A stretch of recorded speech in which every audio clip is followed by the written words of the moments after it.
আজকে বুধবার সকালবেলাটা শুরুই হলো একদম অন্য রকমভাবে। আজকে সকালে গেছিলাম দক্ষিণেশ্বরে পুজো দিতে।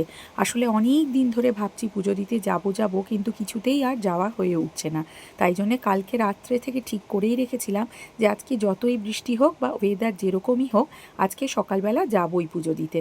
ঠিক সেরকমই সকালবেলা ঘুম থেকে 6টার সময় উঠে আগে স্নান করে রিকুকে স্কুলের জন্য রেডি করে ও টিফিন তৈরি করে ওকে স্কুলে ড্রপ করে দিয়ে তারপর আমি আর সুজয় গেছিলাম পুজো দিতে।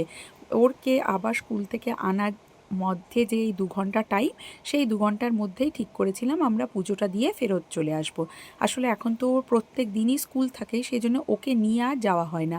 আর উইকেন্ডটা মাত্র 2 দিন ছুটি, সেই জন্য আর সকালবেলা ঘুম থেকে উঠেই তাড়াতাড়ি করে ওকে উঠিয়ে রেডি করে নিয়ে যেতে ইচ্ছে করে না। সেই জন্যে ঠিক করেছিলাম যে আমি আর সুজয়ই যাব। তো যেহেতু আমরা স্কুল থেকে ডাইরেক্ট চলে গেছিলাম, তো আমরা একদম 8:30টার মধ্যে মন্দিরে পৌঁছে গেছিলাম। একদম ফাঁকা ছিল, বড়জোর 30টা হাতে গুনে লোক ছিল। তো খুব নিরিবিলি শান্ত ফাঁকায় ফাঁকায় আমরা খুব ভালো করে দর্শন করলাম। যেহেতু ভেতরে তো ফোন নিয়ে যাওয়া অ্যালাউড না, তাই বাইরে থেকেই আপনাদেরকেও একটু মন্দিরটা দর্শন করালাম। তো ভেতরে খুব সুন্দর করে আমরা পুজো দিলাম, অনেকক্ষণ আমরা ওখানে ভেতরে ছিলাম। তারপরে রাধারানীর কাছে পুজো দিলাম, তারপরে শিব ঠাকুর প্রদক্ষিণ করে তারপরে আবার বাইরে এসে জুতো ফোন নিয়ে বাইরে থেকে একটু ভিডিও করে তারপরে গেলাম গঙ্গার পাড়ে, সেখানেও নমস্কার করে তারপরে আমরা 9:30টার মধ্যে বাড়ি ফেরত চলে এলাম।